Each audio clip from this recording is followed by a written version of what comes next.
Welcome to the Innovation Meets Leadership podcast. Real inspiration for real innovators. If you're looking for innovation and leadership transformation, your journey starts now. Welcome to the Innovation Meets Leadership podcast. I'm your host, Natalie Born. I would love for you to help us spread the word by leaving a review wherever you listen to podcasts. I want to welcome Monaco to the list of the 55 plus countries listening from around the world. Well, guys, you're going to be in for a big treat today. My guest is Jay Goldman. So Jay is the co-founder and CEO of Sensei Labs, and he's a New York Times best-selling author of The Decoded company. He is an HBR contributor, and he's a member of the Forbes Technology Council. Welcome to the podcast, Jay. Thank you, Natalie. Very, very happy to be here. Well, I love a good backstory, and I would love if you would start out by just telling us a little bit about how you came to found Sensei Labs. It's an interesting story, and it's different than most startup stories that you'd hear. Sensei is actually a spin-out from a larger company called Click Health, K-L-I-C-K. Click is one of the world's largest commercialization partners for biotech and pharma companies in the life science space. So really think of it as a marketing agency that specializes in helping those companies to bring life-saving therapies to market and degenerative conditions and oncology and those sorts of very serious kinds of conditions. And Click is really a technology company at heart, has always been focused around the digital side and the technology side. And so I had the great fortune to join Click back in 2010 and sit on the senior leadership team. And as we scaled and grew, the company was about 130 people when I joined. And Click has continuously grown about 30 to 40% year over year for pretty much its entire history. And so we quickly went from 130 people up past 200, past 300. And in all of that, we really focus on the people and on the culture and on how to engage people in their work. And so we would get asked a lot about how we were successful at doing that, at attracting the best talent in the industry and in scaling the organization and growing it in a way where we were also able to consistently see that kind of 30 to 40% financial performance year over year. And so we decided to write a book, which is maybe not the most traditional answer to that question, but we had a bit of a hypothesis that in writing a book that talked about how we did that and about the technology we built and the culture that we built, we would attract people to come and work at the company. And for everybody listening, I'm sure will agree that attracting top talent to your business should be the number one concern of any leadership team. And so anything that gives you an unfair competitive advantage in that, like writing a book, that is a huge advantage to the business. So we wrote the book. It came out in 2014, The Decoded company. And it really tells the story, not just of Click, but also of other companies that have used technology and data to build talent-centric workplaces. The hypothesis sort of proved itself to be true. So we did get some people who read it and then applied and wanted to come and work at Click. And they're still there today, which is great. But what actually unexpectedly happened is we published a book about big data and about culture and people-centric workplaces at exactly the moment in time where those two trends intersected. And so it went on to become a New York Times bestseller, which was amazing. It was not the anticipated outcome, but it gave us an opportunity to speak all over the world. And so we got to speak at places like TED and NASA and Harvard Business School, and Google had us to a number of their offices around the world. We spoke at Twitter's headquarters. It was just a great experience to get to go around and talk about this particular approach. And everywhere where we did that, when we came off stage, there was a lineup of people who wanted to know not just more about decoding their own company, but specifically where they could buy the software that we had talked about in the book, which was a proprietary platform that we had built for ourselves and really hadn't anticipated this question, hadn't thought about commercializing it into a product. But based on that response, we started to have some internal conversations. Should we turn this into a product? What would that even look like? Mm-hmm. Before you get into that, I want to ask you a couple of questions about your book. So, I find it interesting. You were saying that there's like an unfair competitive advantage by writing a book. How did you guys actually know that the book would move? Because, when I think about all the people I know that have written books, oftentimes they don't sell more than 100, maybe 200, 300 books, but to get on New York Times bestseller, you have to. So I feel like maybe intrinsically, did you guys know, hey, we have something here as you were writing this? Yeah, our intent wasn't. I don't think we ever sat down and said, "Let's get on the New York Times bestseller list." It's a huge aspiration to have. I think our thinking was, if we get the book out into market and we make it known within the circles that we would hire in, then those people will read it, and that's the unfair competitive advantage. So Okay. everything that came after that was incredible and a bonus to what we had sort of expected would happen. So I want our listeners to hear that, because what you're really saying is influence was your unfair competitive advantage, and you were able to create that influence, and you thought it was going to be with your pool of people, but it actually ended up sparking almost like this movement, which is pretty powerful. So I want to go back to that moment that you're standing there coming off stages and people are walking up to you saying, hey, that internal tool thing that you guys talked about, we want that.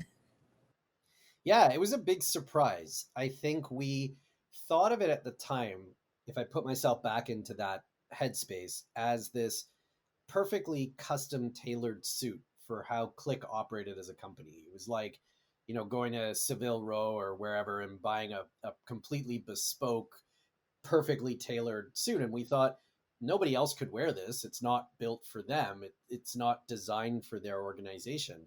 But as we've explored this over the last year since then, what we've learned is that the set of challenges around how a company operates and how people work together aren't all that different in different industries or different company sizes. There's just some kind of fundamental truths about how to get a group of people to successfully work together. And the platform that we had built solved for a number of those kind of fundamental truths. And so it became less about, oh, this is a bespoke tailored suit for Click, and more of a, how do we take the aspects that make it a good suit and make those available for other companies. At some point, this tailoring metaphor is going to break, but that was sort of the thinking behind making Sensei Labs and the platform available. So, can you lean into some of those fundamental truths? Like, what were the things that you know that you intrinsically built into the system that you guys you called it a tailor suit because it was so a part of you, but as other people are outside looking in, they're like, no, no, no. There's really something to this. Yeah, I would go right back to the origin story of the platform, which at Click is called Genome. So when Genome started, it was a moment in Click's growth. It was before I had joined the company, and they had gone to basically, I think it was around 50 people. And the bigger change that happened at sort of simultaneously was they went from one room of people to two rooms of people. And as soon as that second room got added, and for any of your listeners who have experienced this sort of growth in physical space where you end up with some kind of natural divide in the physical space, could be you end up with a second floor of the building, it could be that you have a second location, whatever it is, there becomes a split in the people in one room versus the people in the other room. And you lose the ability to know what's going on by looking around, because half of what's going on is in a room that you can't see anymore. And so Aaron Goldstein, who's a co-founder of Click, he was a co-author of Decoded. Aaron, sort of the COO operations and delivery side of Click, looked around and said, what I've noticed as soon as we went into these two rooms is that every meeting that I'm in has more people, and every email thread that I'm on is a longer email thread with more people CC. So already we are seeing a slowdown in efficiency, and we've just got two rooms. What Yeah. happens when we have 10 rooms? Wow. And is this a linear effect of adding more people, or is this more like an exponential effect of adding more people? Because Wow. two rooms versus three rooms are now, it's quite a different equation in terms of the number of people who can't see each other. And, room 1 and 2 need to communicate, and room 1 and 3 and room 2 and 3, right? So you end up with a sort of explosive complexity of that communication. And so he looked at this and said, email is a good communication tool, but it's a really terrible coordination tool. And I think we all know that. And actually, what's sad about this is this realization probably happened 20 some years ago at Click. And for most organizations today, email, or maybe now Teams or Slack, is still the way that we coordinate all the work that we do. So he went back and said, okay, how do we fix this problem? How do we solve for things like, I just got CC'd into an email thread. So I have no idea why I'm part of this thread. I got to scroll down to the bottom and start from there and catch back up again. Also, everyone is talking about an attachment that I don't have because the attachment was 4 messages ago, and we've all had this, right? And the question you're really trying to answer in your own head is, did I get CC'd in this because somebody is covering their ass, or did I get CC'd into this because I actually have to do something and I'm unclear what the ask is, or they've CC'd 5 people. One of us has to do this thing, but it's really unclear who's going to do it. And most of us are just going to pretend we didn't see this message until someone else volunteers to do it, right? These are still pains that we experience in the workplace today. But Aaron's insight was, let's solve that by stopping using email as the means of coordination. And so he took what started off originally as just an off the shelf kind of customer service rep ticket system. Then that off the shelf one very quickly got replaced with a completely custom solution. But the insight was, if Natalie and I need to work on something together, instead of me emailing Natalie and saying, hey, can you build this website or whatever my request is, I'm going to send you a ticket instead.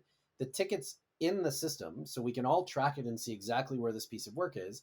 The ticket only has, at any point in time, a single owner. That is a design pattern that remains true even today in Conductor Sensei Labs product, because it is very clear who owns this and has accountability for it being done. And there are other ways to involve other people in this. You can bring them in and give them sub checklist items and stuff like that, but clearly Natalie owns responsibility for getting this done. And we can attach files to it. So now any of the files that might have got lost in the email thread are just part of this ticket instead. And there's no more CCing. And if I want to know the status, I can just go find the ticket. I don't have to go find a person and ask them for status. So it solved a lot of those problems. So they kept evolving that and sort of adding additional features and stuff.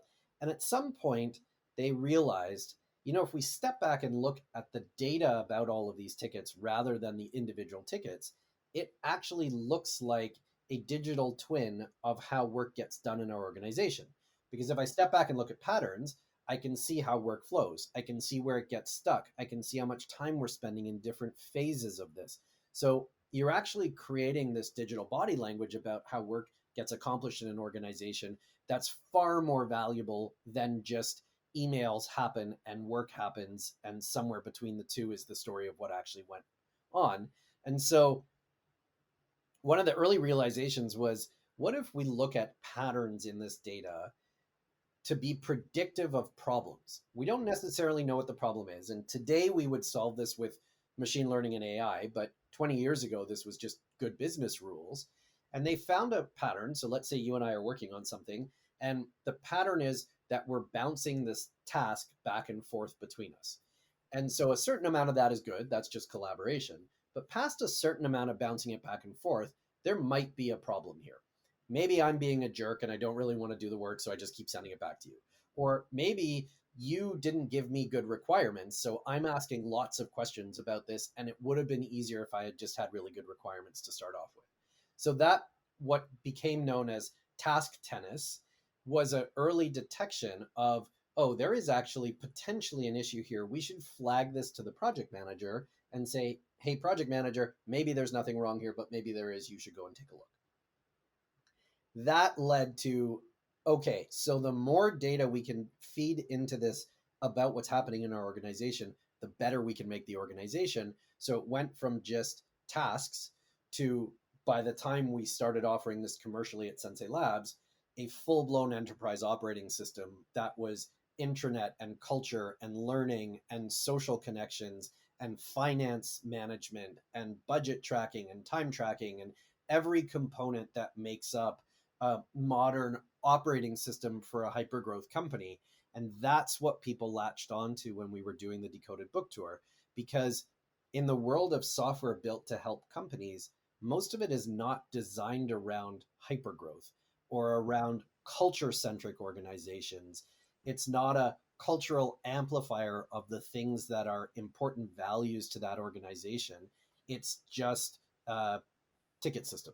Right. And that was where I think people responded so strongly to what we had built and why they wanted it for themselves, and really couldn't find anything on the market that would deliver it. I want to pause there because there's so much goodness in everything you said just around how you were building a product, but you were actually impacting culture, ways of working, all of these different things. But I just wonder, as we step back and look at it outside looking in, um, can you ground on some of the, like, what are some of the innovation principles that came forward as you guys were reimagining this? Because you're literally taking something that's, hey, this is us, and then you're pushing it outward and saying this is now for all. And there had to be some real grappling to say how much of this did we build for ourselves versus how much of this can we reuse essentially for others to also get some of the benefits, some of the gains.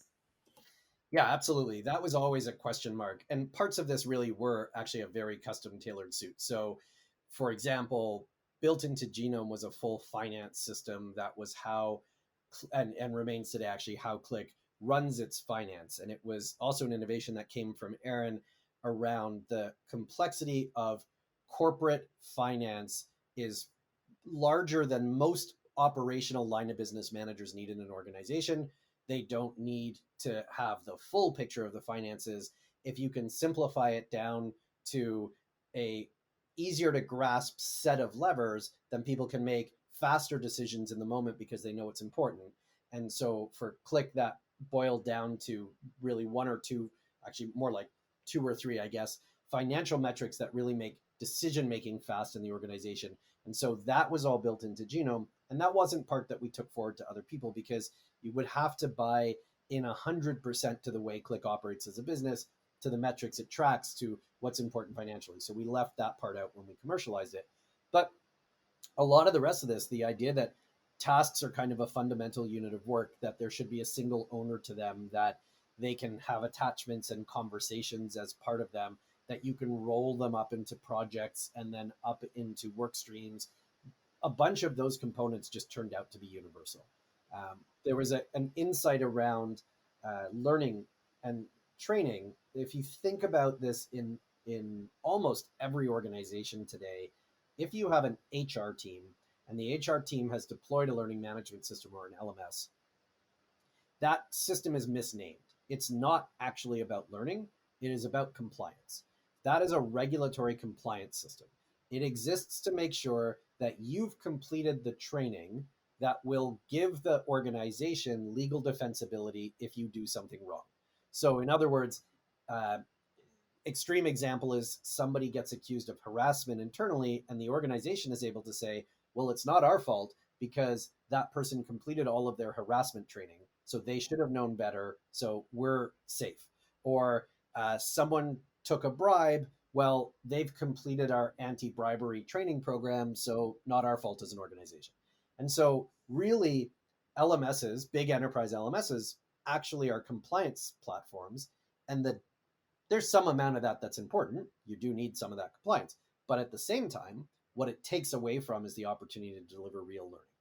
So we looked at this and said, what are the lightweight teachable moments where you're going to have the biggest return on investment or return on learning, instead of sit Natalie down when she joins the organization and put her through a 2-week training program, of which at best she retains about 40% of that information. Instead, put her into the job as quickly as possible, but use all of that digital body language to say, we know things about when those teachable moments are going to pop up. So for example, the first time you get assigned a new type of project that you've never managed before is a perfect time for us to deliver a little bit of training about how to manage that. And maybe through your management of that, we have more guardrails turned on in the platform that help keep you within a safe zone. But as you run your second time and third time and fourth time through that project type, there's no reason for you to have those same guardrails and to go through the same learning. So we can start to automatically adjust those levels. When you become an expert at this, we can take away most of those guardrails and just let you run as quickly as possible.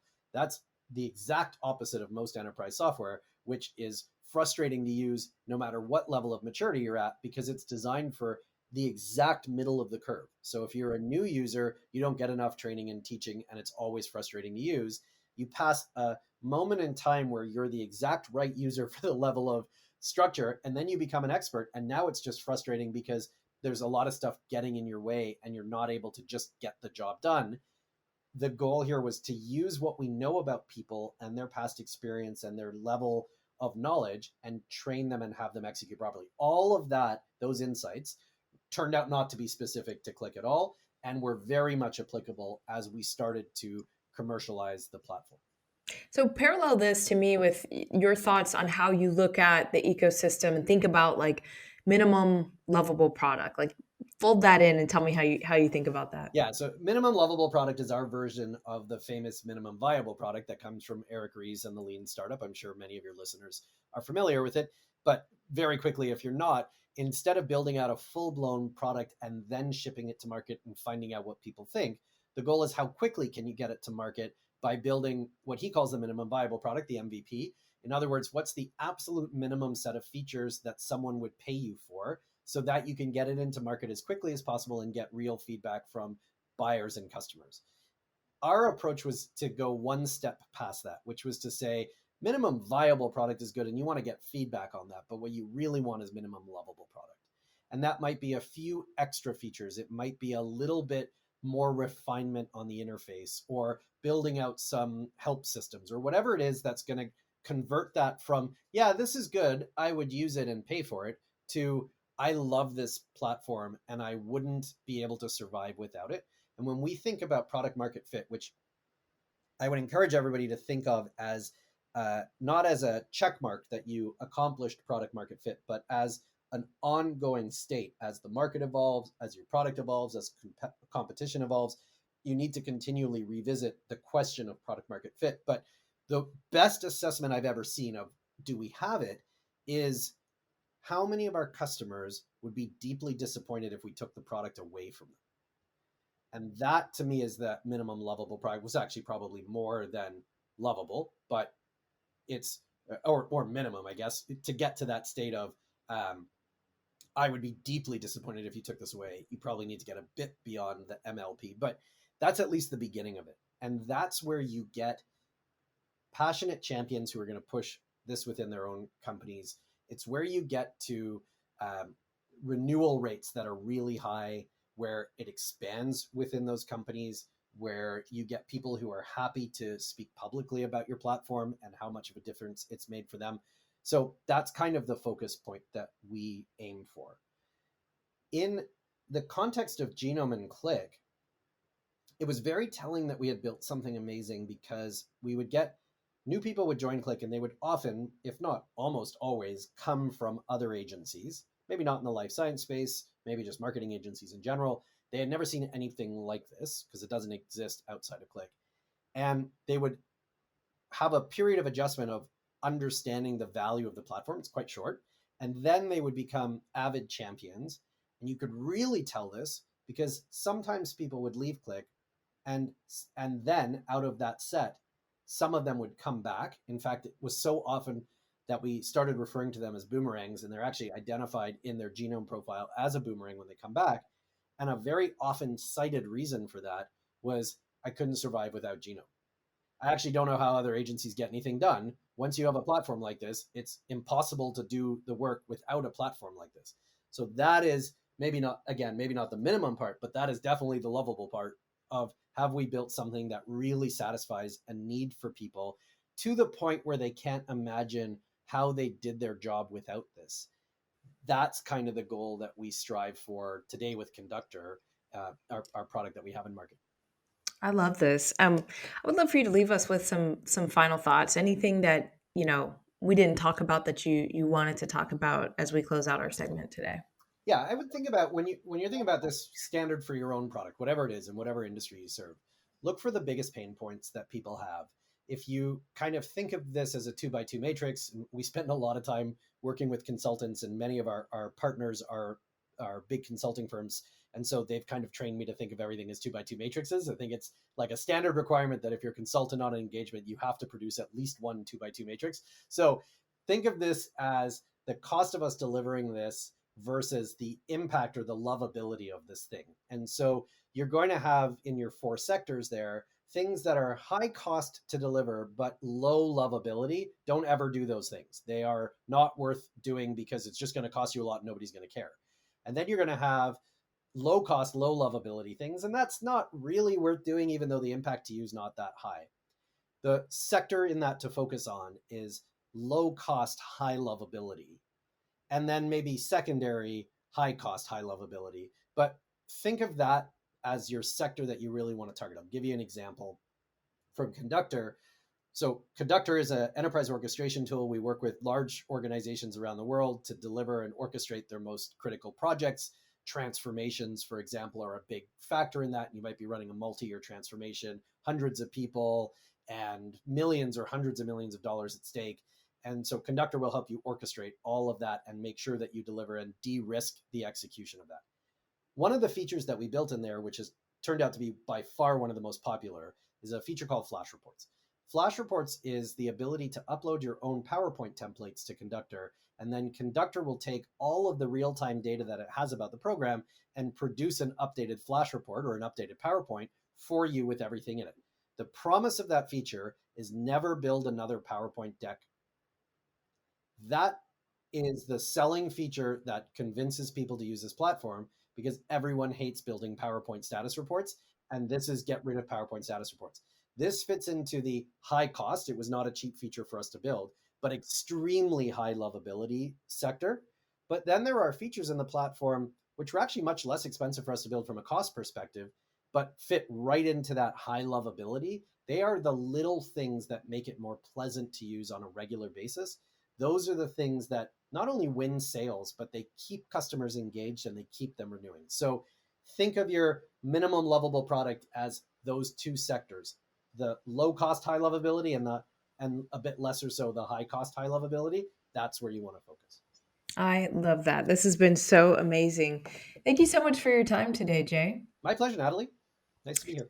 Thank you. You can follow Jay on LinkedIn, or you can head over to senseilabs.com. You can also head to jgoldman.com to learn more about him. And to our listeners, thank you for joining the Innovation Meets Leadership podcast. Remember, don't just get out of the box, break the box and set it on fire. Let's go transform something. Thank you for joining us for the Innovation Meets Leadership podcast. Be sure to subscribe to our show on iTunes. Follow us on Instagram or Facebook at Innovation Meets Leadership, and visit our site at innovationmeetsleadership.com for more innovation resources.